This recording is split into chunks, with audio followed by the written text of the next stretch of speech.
Jornal Band Cidade. Oferecimento Hyundai Urca. Falou Hyundai, falou Urca. Pesquisa do Ministério da Saúde revela que mais da metade da população está acima do peso ideal. Eu fiz dieta há uns 12 anos, desde que eu engravidei do meu primeiro filho. Decoração com enfeites luminosos acende a preocupação com a rede elétrica. Enfeites natalinos, eles têm alguns procedimentos que devem ser seguidos. Redução de impostos para acomodações de suínos anima produtores. De alimentos que cada animal recebe exatamente de acordo com as suas necessidades. Jogadores do CAP e Uberlândia foram homenageados pelo prefeito Gilmar Machado. Tudo isso e muito mais agora no Band Cidade.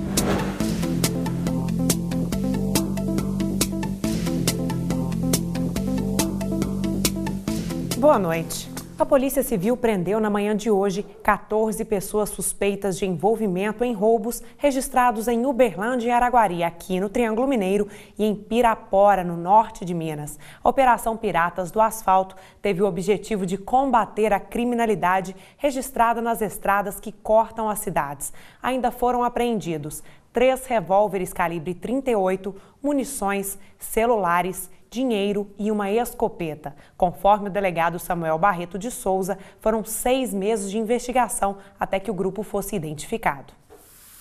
Um assalto com reféns mobilizou a Polícia Militar de Patos de Minas, no Alto Paranaíba, no início da manhã de hoje. Os criminosos invadiram uma relojoaria no centro da cidade e renderam algumas pessoas que estavam no local. A relojoaria, que fica no centro de Patos de Minas, foi cercada pela Polícia Militar e a Rua José de Santana teve que ser fechada para que as negociações pudessem fluir com tranquilidade e segurança. Centenas de curiosos acompanharam o trabalho. Ela viu quando eles sacaram a arma e mandaram os meninos entrar para dentro. Os vizinhos de loja também viu quando um estranho fechou uma das portas. Adélia é mãe de uma funcionária da joalheria e aguardava com angústia o desfecho do caso. Desde o momento que eu soube, vim correndo para cá, esperava que terminasse mais rápido. O trabalho foi lento. As negociações começaram por volta de 9 horas da manhã e duraram mais de 4 horas. À 1h da tarde, os reféns foram liberados um a um. Os assaltantes se entregaram minutos depois e foram presos. Algumas pessoas estavam passando próximo do local, inclusive um policial militar que estava paisando, entrou em contato de 190 e nós estávamos na proximidade e fizemos cerco. Paula Ariane é funcionária da loja e reencontrou a mãe, Adélia.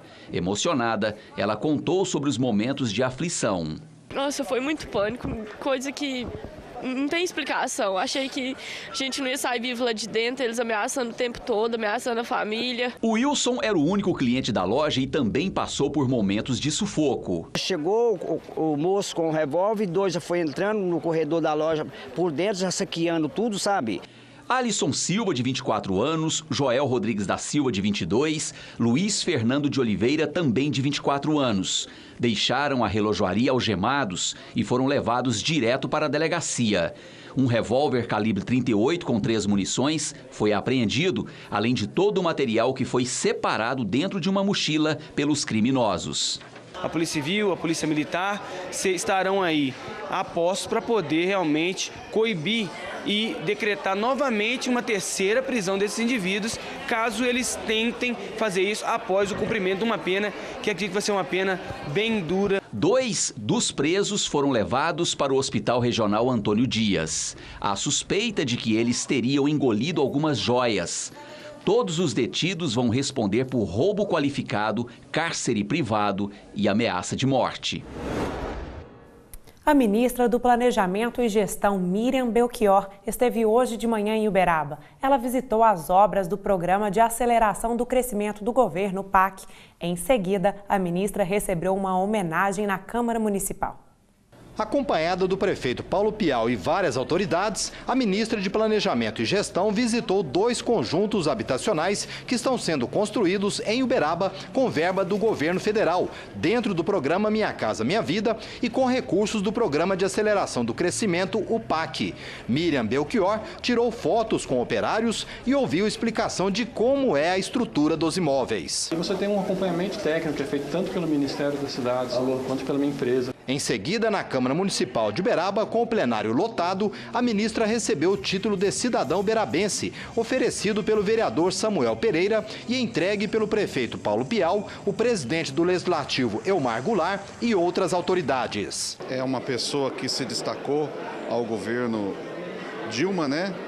Além do trabalho executado em Brasília e em todo o Brasil. Falando à imprensa, a ministra do Planejamento destacou o programa Minha Casa Minha Vida como sendo uma das iniciativas mais importantes do governo federal. Todos os recursos que nós temos disponibilizado aqui para Uberaba têm sido executados com grande rapidez. Então, nós consideramos aqui a prefeitura um exemplo a ser seguido. Para o prefeito de Uberaba, a presença da ministra na cidade demonstra a importância do município no contexto nacional e aproveitou para cobrar novos investimentos. O governo federal, sobretudo o PAC, né, que está sob a coordenação da ministra, com o nosso conterrâneo Maurício Muniz sendo o seu coordenador, tem trazido muitos recursos. Então nós temos que agradecer, ela veio aqui conferir em loco e, é claro, pedir mais, né? Está sempre pedindo para melhorar a nossa infraestrutura e a condição de vida dos uberabenses. A ministra de Planejamento e Gestão, Miriam Belchior, permanece à frente da pasta até o fim deste ano, quando assume Nelson Barbosa, já indicado para assumir a pasta nos 4 anos do próximo governo de Dilma Rousseff. Já o ministro da Agricultura, Nery Geller, participou de um almoço na Sociedade Rural Brasileira. No encontro, o ministro declarou que tem recebido apoio de vários setores para permanecer frente à pasta. O ministro da Agricultura, Nery Geller, participou do almoço de confraternização anual da Sociedade Rural Brasileira, que reuniu diversas autoridades e lideranças do agronegócio. Após o encontro, o ministro conversou com a imprensa sobre a permanência no cargo no segundo mandato da presidente Dilma Rousseff. A presidente da CNA, Confederação da Agricultura e Pecuária do Brasil, a senadora Cátia Abreu, é o nome mais cotado para assumir a pasta. Está se encerrando um novo ano, iniciando um novo governo e tem composições novas, sim. Eu estou muito tranquilo com relação a isso. Nery Geller também declarou que tem recebido apoio de seu partido, o PMDB, da bancada ruralista e de várias federações para permanecer no cargo. Na semana passada, os irmãos do ministro, Odair e Milton Geller, ficaram presos por 7 dias no Centro de Custódia de Cuiabá. Eles estão entre os investigados da Operação Terra Prometida da Polícia Federal sobre possíveis irregularidades no processo de reforma agrária no Mato Grosso. Para o ministro, o incidente não deve influenciar sua permanência no governo. Eu não tive medo de responder nenhuma pergunta, eu não estou sendo investigado. Isso mostra, eu fui lá, quando muitos achavam que não deveria ir, eu fui lá na Comissão de Agricultura. No bombardeio, eu vim conversar com vocês da imprensa, eu não me escondi. Por quê? Porque eu tenho a consciência tranquila.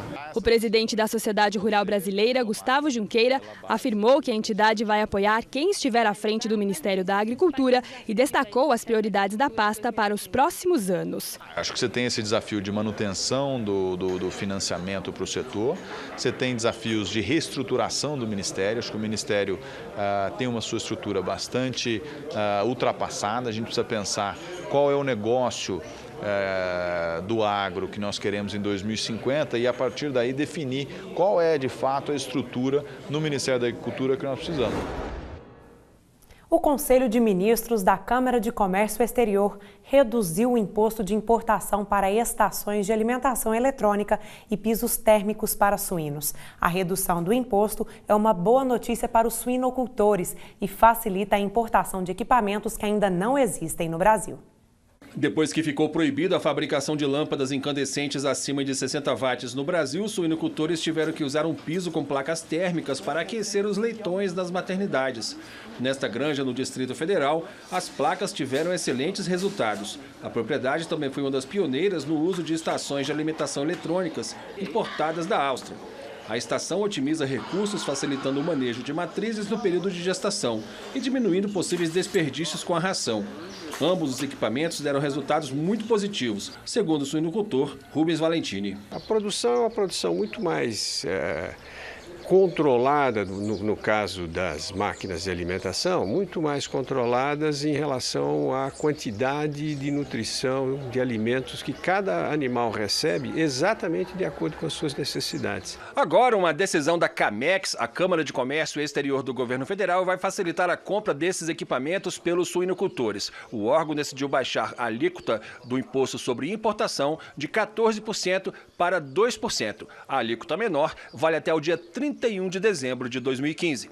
Além do imposto de importação, a compra de máquinas de alimentação eletrônica paga 1,65% de PIS/PASEP, 7,6% de COFINS e 5,6% de ICMS, já que por resolução do CONFAS, o Conselho Nacional de Política Fazendária, bens de capital importados que não têm similares no Brasil pagam uma alíquota menor do imposto.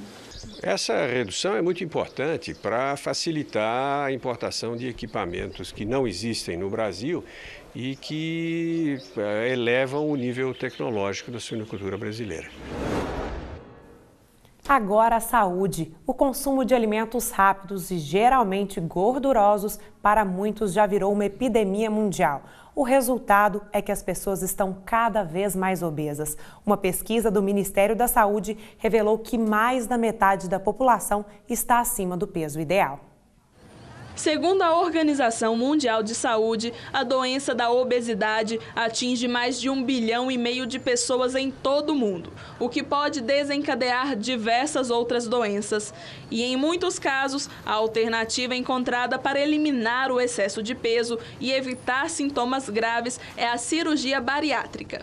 Hoje nós seguimos uma portaria do Ministério da Saúde, que é a portaria 424, que é a mais recente, de março de 2013, e ela define os critérios como pacientes com índice de massa corporal acima de 50, pacientes com índice de massa corporal acima de 40, com ou sem comorbidades, ou pacientes com índice de massa corporal acima de 35 e que tenham comorbidades, como diabetes, hipertensão de difícil controle, apneia do sono, problemas cardiovasculares. A cirurgia também é realizada pelo Sistema Único de Saúde, quando realmente há a necessidade do procedimento. Ele dá entrada na regulação, a regulação então vai encaminhá-lo para o serviço que hoje nos presta esse tipo de atendimento, que seria a UFO. Cerca de 20% da população obesa precisa de uma intervenção cirúrgica para perder peso, mas o método só é eficiente se tiver o acompanhamento de especialistas para trabalhar a adaptação a uma nova realidade. Afinal, a cirurgia é irreversível. Devido ao longo pré-operatório, a intervenção não é considerada de urgência nem de estética. Para mãe e filha, foi uma necessidade. Elas realizaram a cirurgia bariátrica em 2011. Maria Helena, que antes tinha problemas cardíacos, ingeria 10 comprimidos. Hoje, após 3 anos, ela toma só 1. Quase não dava conta de andar, né? Porque 148 quilos era muito. Já a filha tentou de tudo para emagrecer. Eu fiz dieta há uns 12 anos. Desde que eu engravidei do meu primeiro filho, eu já comecei a engordar e comecei a fazer dieta. Tomava medicamento, qualquer coisa que me falava, eu tomava. E daquele tempo, só sobrou essa calça de recordação, que serve como um troféu. Porque de primeiro não andava, não dava conta de fazer as tarefas de casa, nem nada. E hoje sou normal. Hoje eu sou feliz, hoje eu tenho prazer de me vestir, tenho prazer de me arrumar, tenho prazer de sair, que as pessoas me vejam. É necessário que ele continue fazendo um acompanhamento, principalmente da parte emocional, com psicólogo, e da parte nutricional. Também médico, para evitar que tenha algumas deficiências de vitaminas, anemias. Pais e responsáveis por crianças de 6 meses a 5 anos precisam se atentar à campanha nacional de vacinação contra poliomielite e sarampo, que termina na sexta-feira. Mesmo chegando ao fim e com os esforços dos órgãos de saúde, a meta ainda não foi atingida em grande parte de Minas Gerais. A meta, que é de 95%, ainda não foi alcançada, nem em nível municipal, que a imunização está com 87%, nem em nível estadual, com um pouco mais de 82%, e nem no país, onde a média está em cerca de 84%. Para imunizar a criança, é só ir à unidade de saúde mais próxima. Você vai ver daqui a pouco no Band Cidade. Quando a decoração de Natal inclui enfeites luminosos, os riscos são constantes. Saiba como se proteger já já.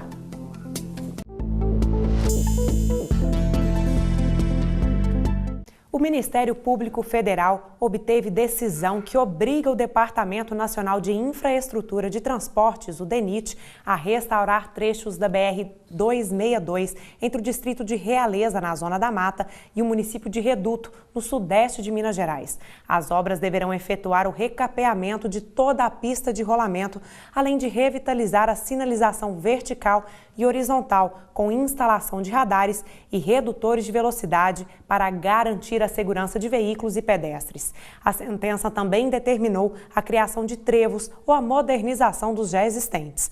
Durante inspeção realizada no local pelo juiz responsável pelo julgamento da ação, foram constatadas várias irregularidades, entre as quais deficiências na sinalização. O Natal está cada vez mais próximo e muitas pessoas mantêm a tradição que é passada de pais para filhos. A maioria já decorou as casas, lojas e ruas para a celebração do final do ano.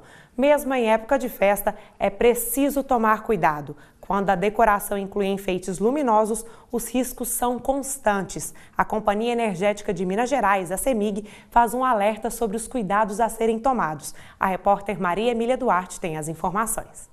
O Natal se aproxima e, em meio aos dias de expectativa para as festas de fim de ano, vamos aprender como usar os enfeites natalinos. De fato, esses instrumentos podem oferecer risco às pessoas? Sim, né? Os enfeites natalinos, eles têm alguns procedimentos que devem ser seguidos, né? Para que sua instalação, tanto no momento de instalação quanto na sua permanência ali nos seus locais, proporciona a devida segurança para as pessoas que usufruem daquele enfeite. E como fica a situação das pessoas que utilizam as famosas gambiarras, o uso de T's e benjamins nessa época do ano? Bem, o que a gente faz de recomendação, né, na hora de instalar, de adquirir esses enfeites, né, tentar adquirir um material já qualificado, que tem um selo em metro, ficar atento, né, para a questão de tentar utilizar apenas uma tomada específica para aqueles enfeites, né. O que a gente recomenda mesmo é não utilizar os T's, né, usar uma tomada específica para que aquela instalação suporte aquele enfeite com relação à parte elétrica.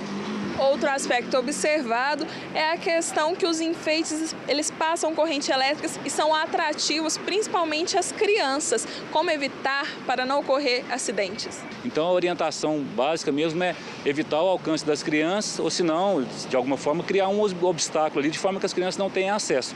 E o toque dele, né, está ligado à tomada ali, então se estiver funcionando, é uma corrente elétrica que está exposta ali que a pessoa realmente tem que tomar os devidos cuidados. Muito obrigada, engenheiro Hamilton. Então, com estas dicas, é só abusar da criatividade e aproveitar o clima natalino.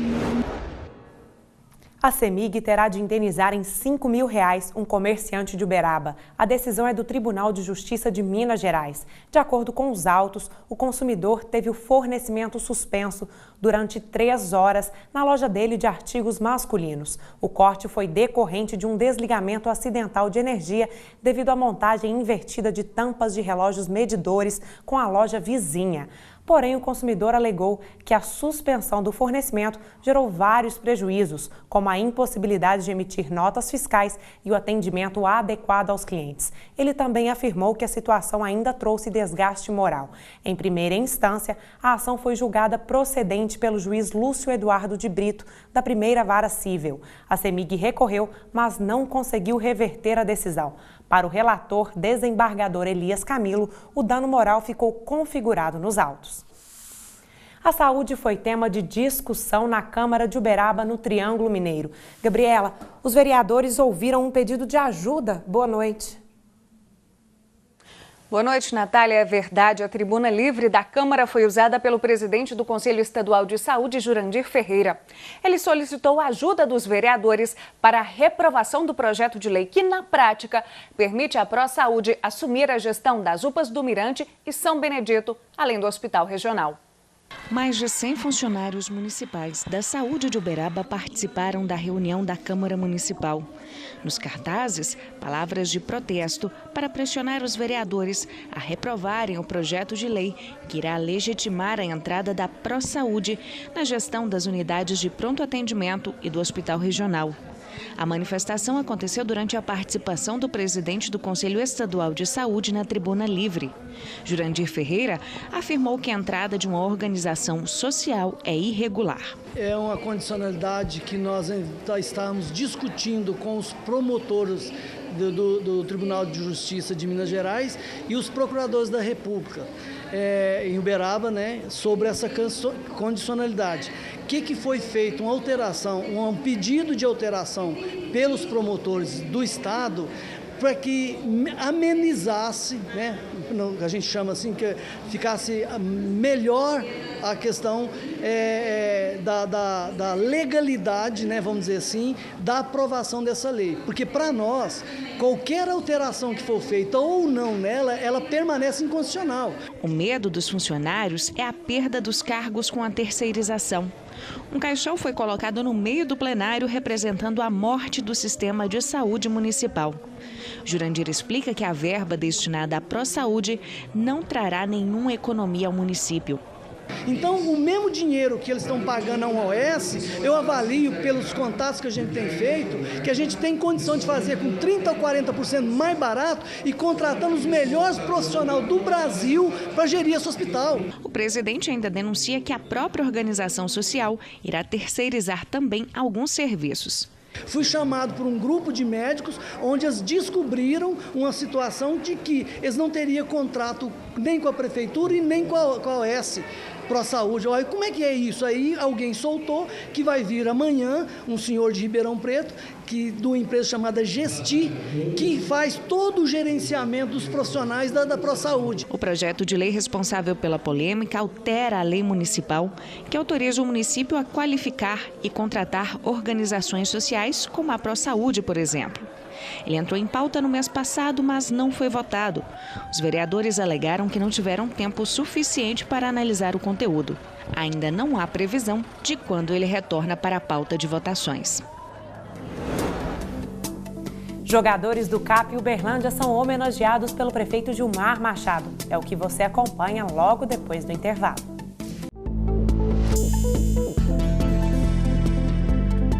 A Associação Comercial e Industrial de Uberlândia, a ACIUB, realizou ontem a eleição para a escolha da nova diretoria que vai comandar a entidade nos próximos 2 anos. Foi eleito o empresário Fábio Perger, que encabeçou chapa única.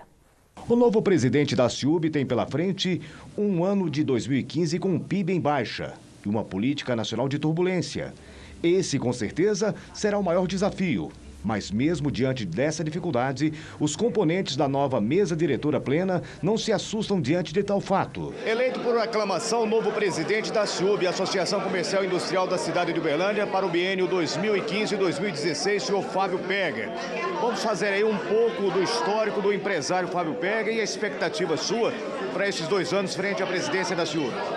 Bom, nós queremos, como presidente da ACIUB agora, incrementar as ações para fortalecer o pequeno, médio empreendedor, fomentar as ações de empreendedorismo, facilitar cada vez mais a abertura e a fixação de empresas de Uberlândia. O secretário de Estado de Desenvolvimento Econômico e ex-presidente da ACIUB, senhor Rogério Neri, destacou durante a entrevista a expansão de voos no aeroporto Aviador Tenente Coronel César Bombonato.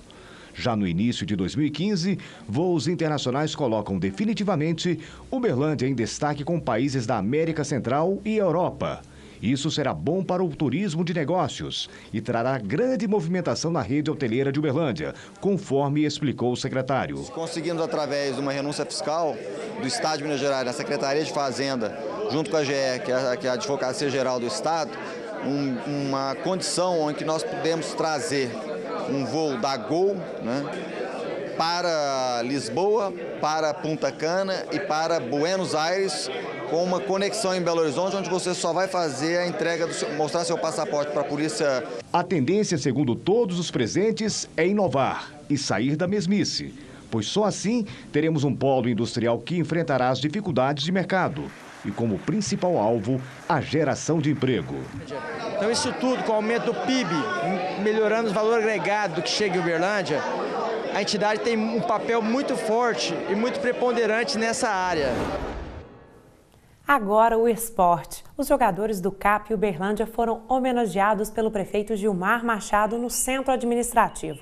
O líder do executivo recebeu das mãos dos jogadores uma camisa do time com o número 13 nas costas. O CAP conquistou o título da 3ª divisão. Comissão técnica e jogadores receberam a homenagem pela conquista do Campeonato Mineiro da 3ª divisão. O time, que vinha lutando por uma boa colocação no campeonato desde 2011, finalmente passa para a 2ª divisão. O destaque foi o atacante Wesley Brasília, artilheiro com 4 gols.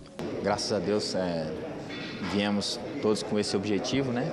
Desde o começo da temporada, com o objetivo de conseguir o acesso. E nas últimas rodadas, nas últimas 3 últimas rodadas, onde estávamos em 5º e galgamos as 3 vitórias, aí conseguimos o título tão esperado para o CAP. Depois da conquista do campeonato pelo CAP, a cidade agora tem 2 times disputando a mesma divisão. O prefeito Gilmar Machado recebeu dos jogadores uma camiseta do clube com o número 13 e o nome estampado. Depois, foi só pousar para a foto. Foi uma luta, né? Mas o grupo está de parabéns. Foi um grupo selecionado com bastante calma, tranquilidade. E ao final a gente conseguiu colher esse fruto que para Uberlândia hoje, ter uma equipe campeã mineira de futebol é muito importante. Pela 2ª divisão do Campeonato Brasileiro, o América perdeu uma posição no ranking de clubes da CBF em relação a 2013. 5º colocado da Série B, o time caiu do 28º lugar para o 29º, conforme revelado pela entidade máxima do futebol brasileiro.